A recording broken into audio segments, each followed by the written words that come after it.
warahmatullahi wabarakatuh. Shalom, Om Swastiastu, Namo Buddhaya, salam kebajikan. Perkenalkan, saya Priska Novalistiani dari Akuntansi 2A NPM 2132090022. Yang terhormat Bapak Handika Asep Kurniawan SPD MPD selaku dosen pengampu mata kuliah praktik Komputer Office. Perkenankan saya kali ini untuk memaparkan mengenai ujian akhir semester 2 yang di dalamnya berisi materi yang telah diajarkan selama satu semester ke belakang, yaitu tentang Microsoft Word, Microsoft PowerPoint, dan Microsoft Excel. Nah, ketiga materi tadi akan saya bahas di video kali ini. Sebelumnya saya ingin mengkonfirmasi terlebih dahulu, di sini saya menggunakan dua perangkat karena salah satu perangkat saya tidak ada bermasalah dengan mikrofonnya, jadi suaranya tidak dapat masuk.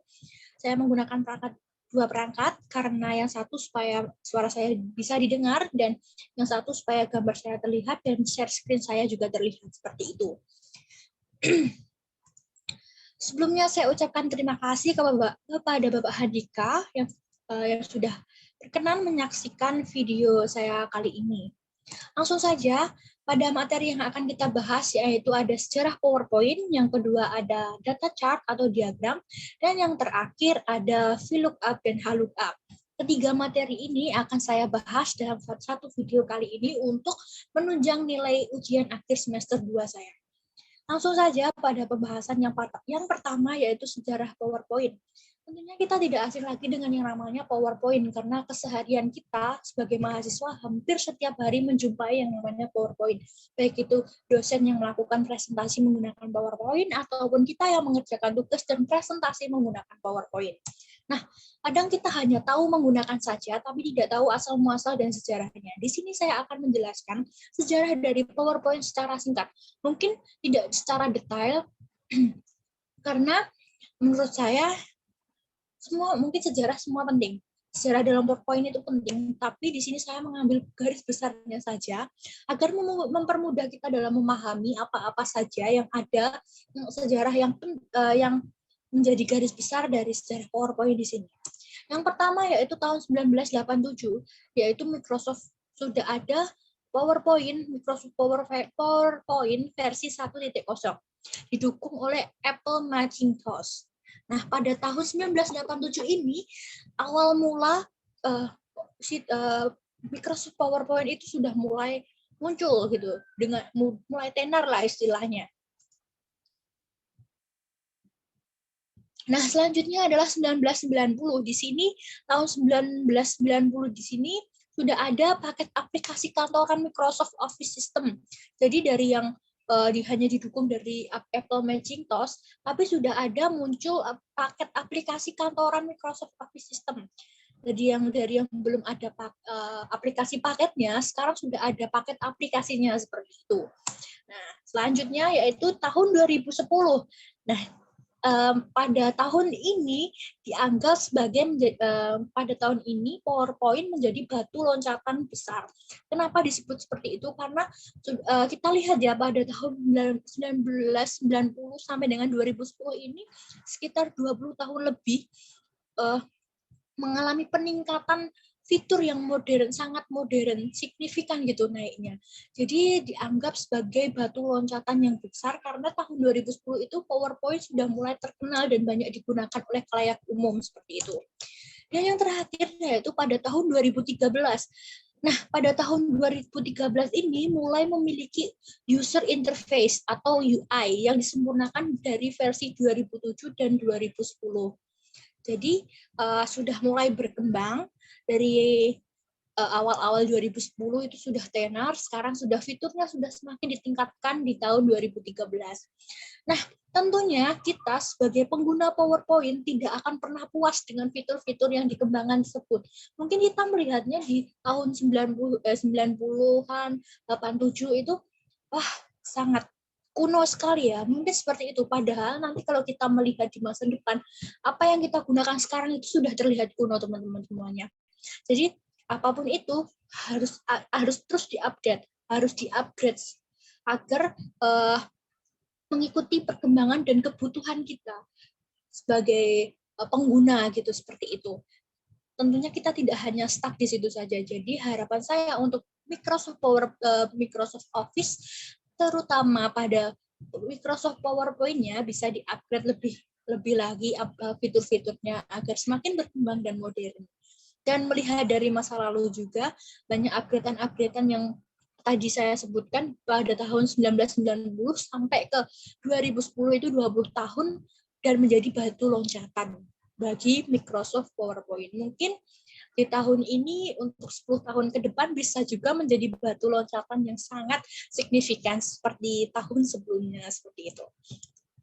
Langsung saja pada materi yang kedua, masuk kepada materi yang kedua, yaitu data chart atau diagram. Nah, kenapa sih harus membahas? Sebenarnya saya bertanya-tanya ya, kenapa sih harus membahas data chart atau diagram? Kan itu hal yang sangat mudah ya untuk kita sebagai mahasiswa, membuat seperti itu tuh sangat mudah. Ya, memang saya akui membuat seperti itu sangat mudah kalau di kertas. Jadi di kertas menggambar oret-oret gitu aja memang mudah. Tapi kalau dalam prakteknya untuk membuat secara langsung di PowerPoint itu memang dibutuhkan effort lebih ke kemauan kemauan diri sendiri itu untuk mau membuatnya seperti itu.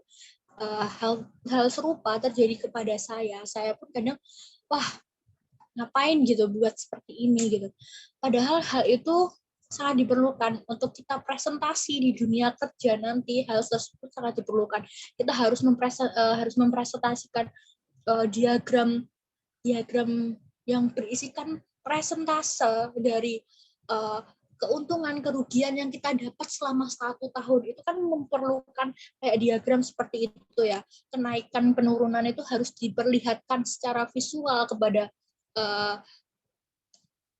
partner kerja kita, kepada klien-klien kita dengan secara diagram supaya mereka tuh semakin paham seperti itu. Nah, di situ saya sadar bahwa pembuatan chart atau diagram itu sangat diperlukan pada pembelajaran kali ini. Nah, langsung saja tanpa berbasa-basi lagi, kita akan membahas mengenai data atau chart, data diagram atau chart seperti itu. Nah, di sini saya memiliki 3 data diagram. Yang pertama yaitu data diagram batang. Di sini saya akan menjelaskan step by step dalam pembuatan diagram batang. Nah, pada diagram batang di sini, cara pembuatannya kita kita klik menu insert, setelah itu muncul kan yang ada di toolbar ini ada chart. Kita klik. Nah, karena saya di sini akan membuat diagram batang, saya akan memilih diagram batang yang di sini. Nah, di sini ada beberapa bentuk diagram batang. Kita tinggal klik yang mana yang menjadi kebutuhan kita seperti itu. Di sini saya lebih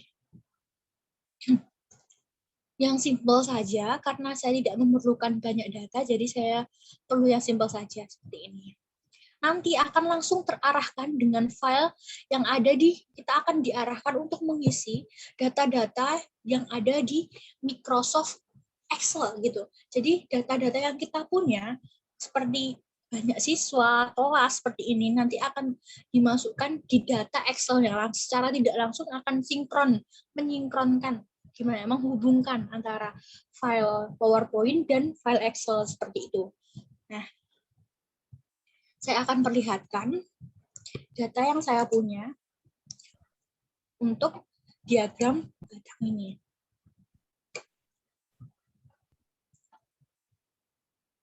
Nah, ini dia. Jadi langsung masuk ke data Excel-nya. Kita akan mengisi datanya itu di file Excel seperti itu. Untuk selanjutnya, yaitu saya memiliki file data diagram lingkaran.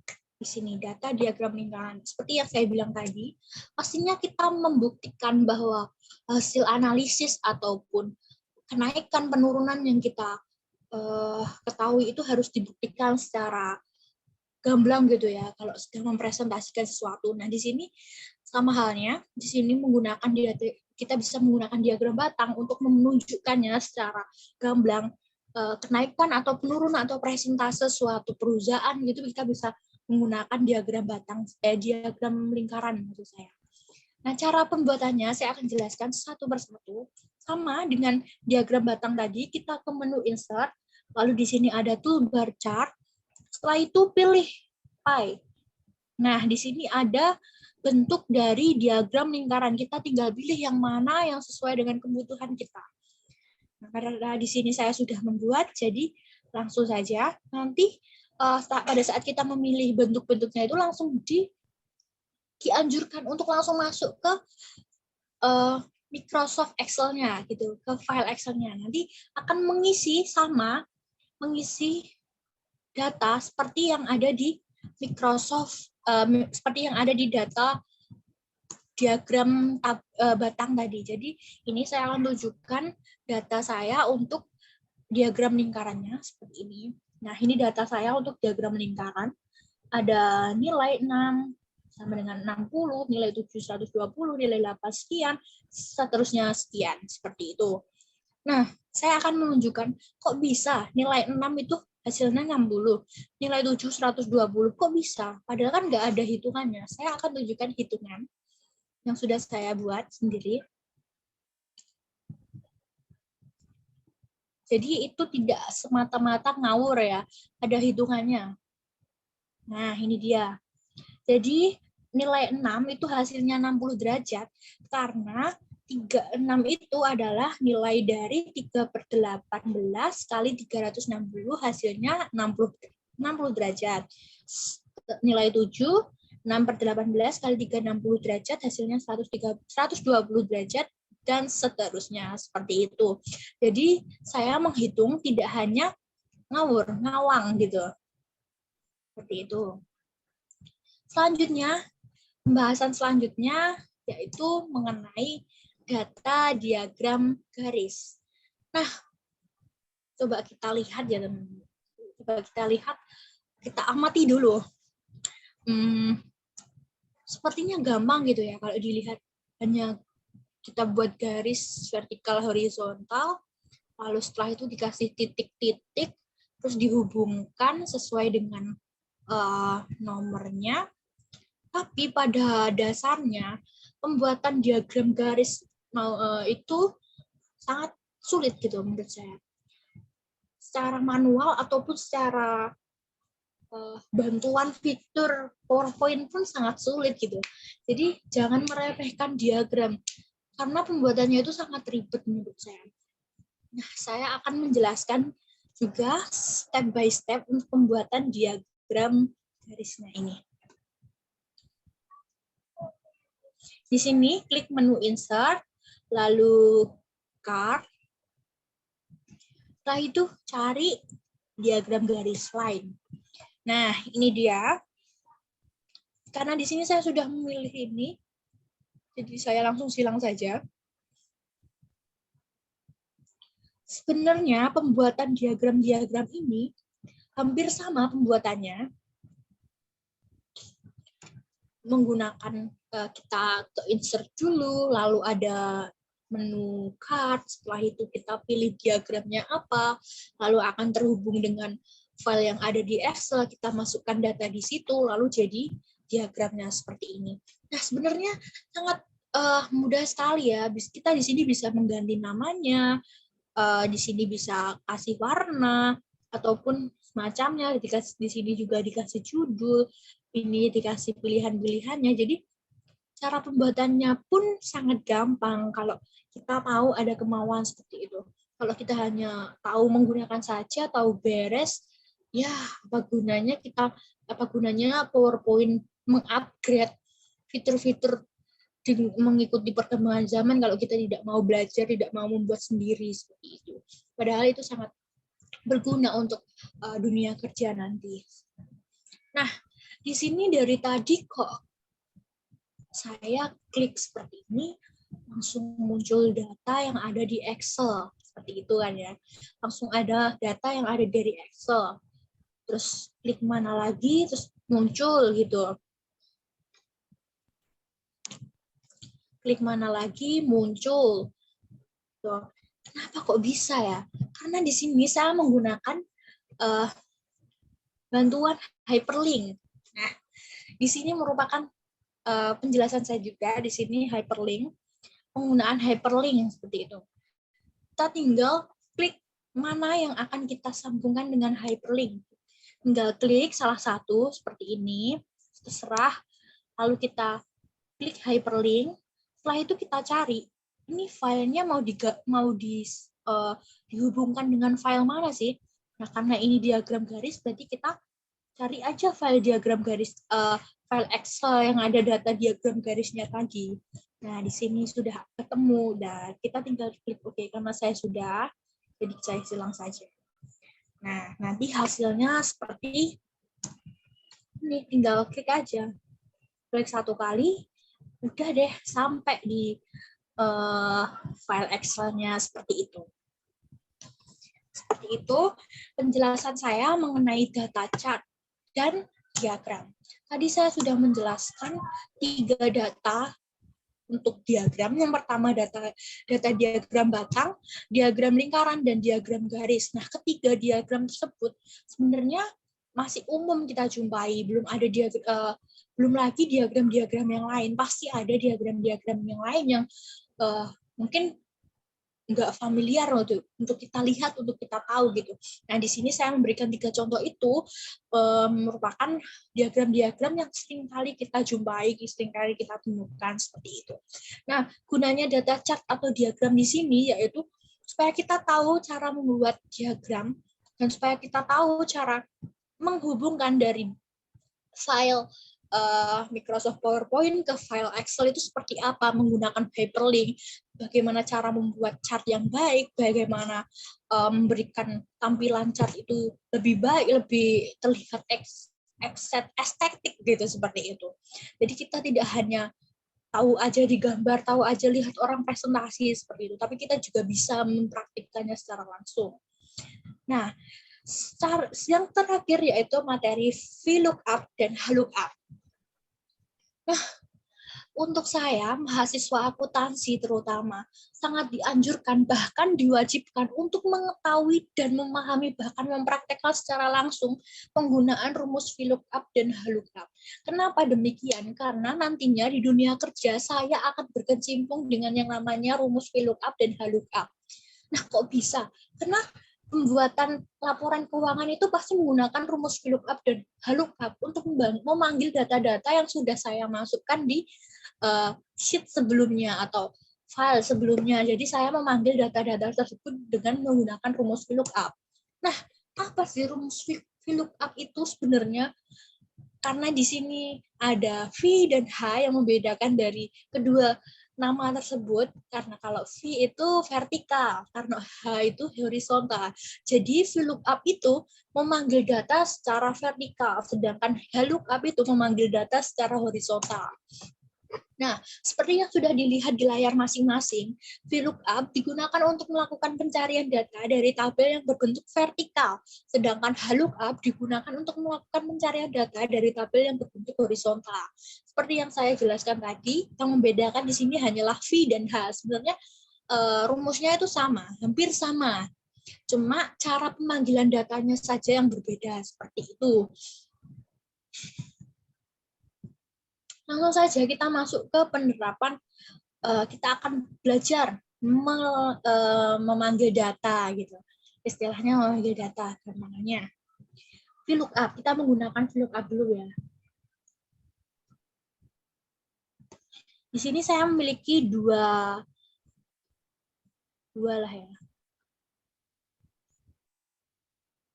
Saya memiliki dua. Nah, saya memiliki dua di sini. Saya hapus dulu karena saya sudah ada jawabannya. Kita ulang aja, jadi biar tahu caranya dari awal. Nah, di sini awal-awal saya akan membuat tabel bantuan. Maksudnya tabel bantuan di sini apa sih? Karena kalau semua data, kalau kita membuat data, pasti itu ada acuannya. Nah, ini merupakan data acuan. Saat kita cari gaji dan bonus seseorang gitu ya, karyawan kita. Misal saya itu gajinya berapa, dapat bonus apa, itu pasti ada kategori yang membedakan gaji dan bonus saya dengan teman saya gitu. Misal yang membedakan di sini adalah golongan saya. Kalau misal golongan saya golongan 2, gaji saya berarti 2.500.000, bonusnya motor. Berarti kan itu ada data acuannya, jadi ada kayak udah ada ketetapannya gitu, seperti itu. Nah, di sini sama. Rumus VLOOKUP itu gunanya seperti itu, memanggil data dari data acuannya tadi. Kita akan langsung praktekkan saja supaya tidak berlama-lama lagi, yaitu kita sama dengan VLOOKUP. Setelah itu kita mau cari data yang mana sih, data apa, yaitu kita cari golongannya, yang diketahui itu golongan. Berarti yang ada di G2. Setelah itu kita blok tabelnya, table array, karena ini tabel ini yang menjadi acuan kita cari datanya itu di tabel ini. Jadi kita blok aja. Setelah itu kita absolutkan. Nah, guna absolut di sini supaya data itu tidak lari kemana-mana. Jadi bisa kita copy paste sampai bawah gitu. Kalau kita secara manual ya, kita nggak mungkin kan masukkan data itu secara manual. Satu-satu harus lihat dari file satu ke file lain. File satu ke file lain. Dah, itu yang akan menghambat kita. Menghambat pekerjaan kita yang harusnya kita bisa mengerjakan 5 file, 5 tugas, tapi kita hanya bisa melakukan 1 tugas saja. Nah, itu yang menghambat kita. Gunanya VLOOKUP di sini yaitu untuk mempermudah kita melakukan pemanggilan data tanpa harus bolak-balik data satu ke data yang lain, seperti itu. Kita lanjutkan. Setelah itu kita lihat gaji itu ada di kolom berapa.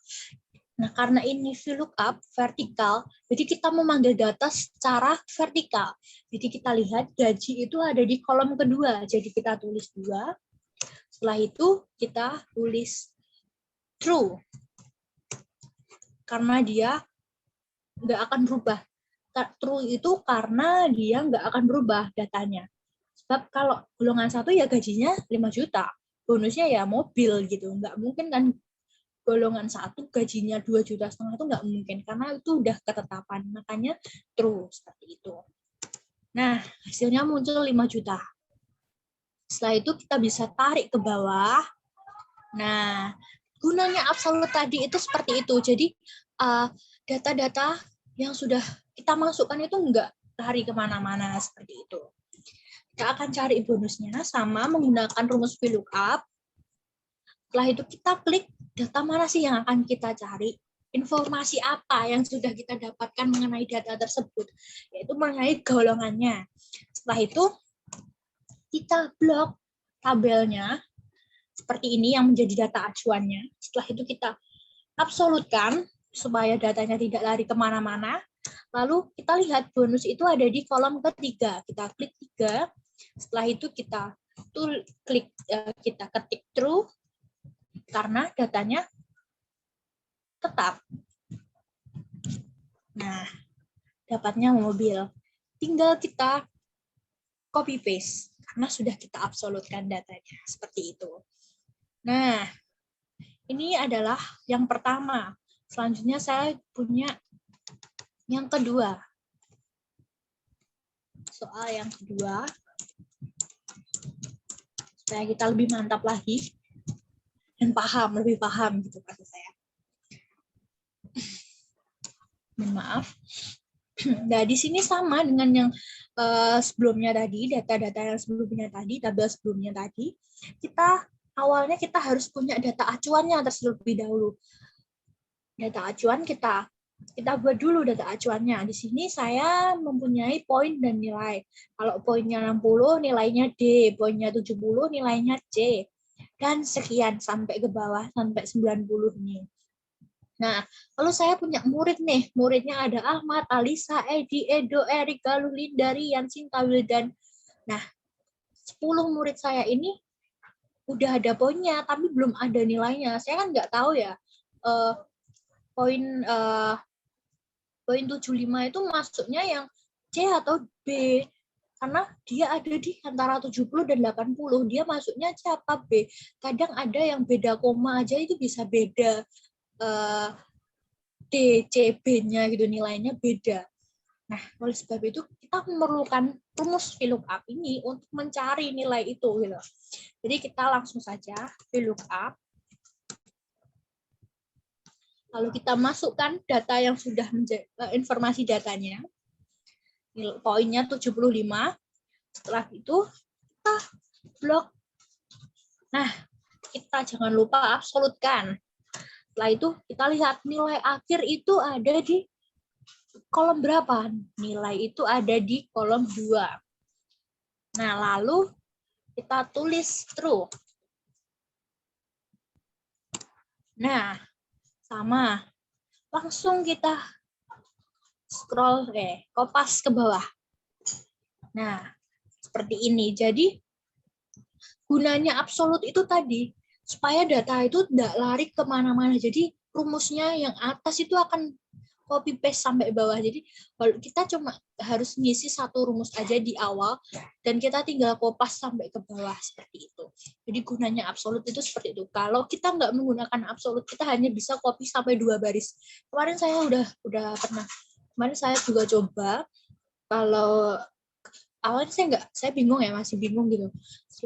Lupa sama penjelasan yang dijelaskan sama Pak Handika.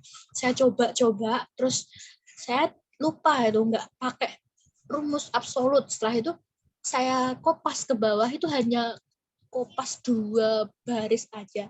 Yang lainnya itu saya manual lagi gitu. Nah, hal tersebut sangat menyulitkan saya sebenarnya.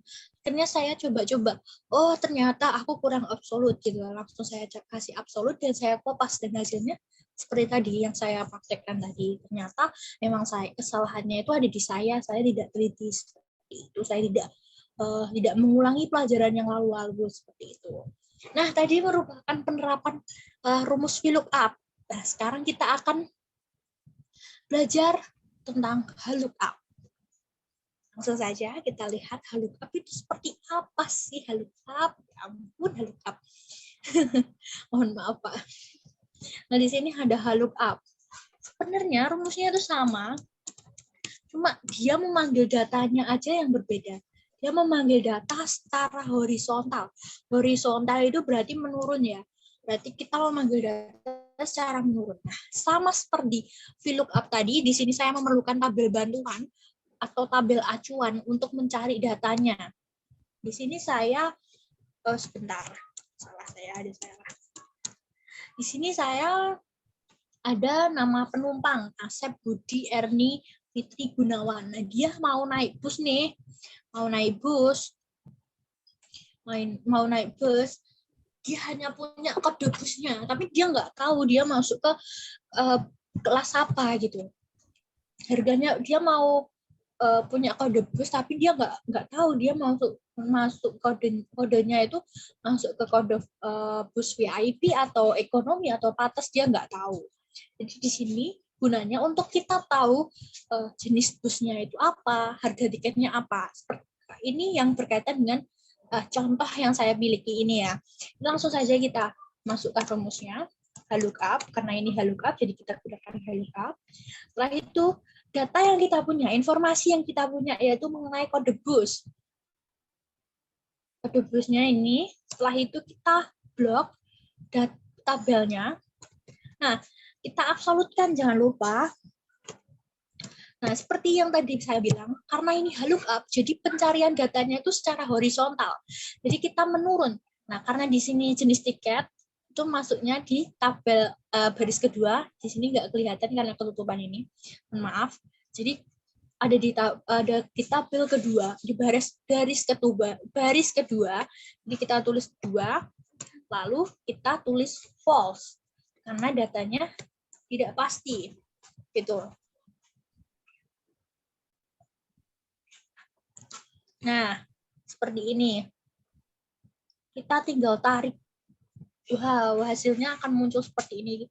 Nah, hal serupa sama karena ada absolute, jadi datanya tidak akan lari kemana-mana. Sekarang kita lakukan lagi untuk mencari harga tiketnya, HLOOKUP.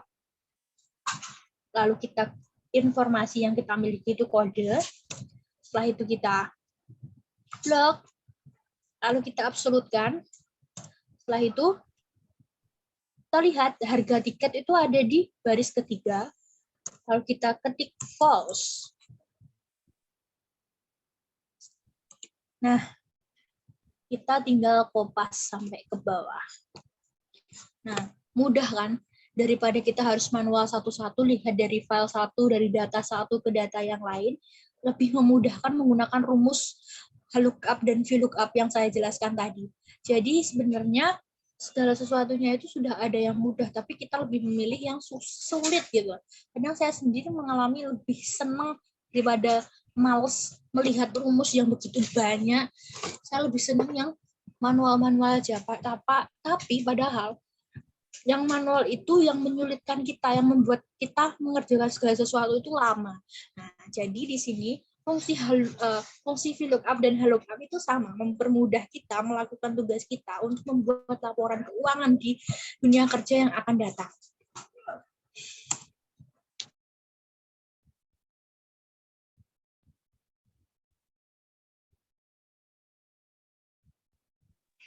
Nah, menyenangkan ternyata menjelaskan secara virtual seperti ini.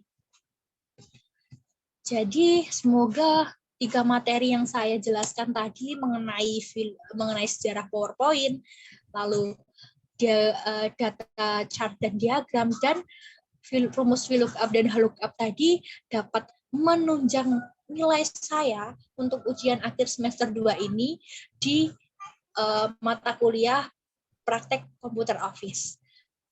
Baik, terima kasih. Mungkin cukup sekian dari saya. Saya mohon maaf apabila salah pengucapan, salah berpendapat, salah berargumen dalam menjelaskan video kali ini. Saya mohon maaf. Terima kasih saya ucapkan kepada Bapak Handika yang sudah menyaksikan video saya kali ini. Saya mohon maaf sebesar-besarnya. Sekali lagi, sekian dari saya. Wassalamualaikum warahmatullahi wabarakatuh.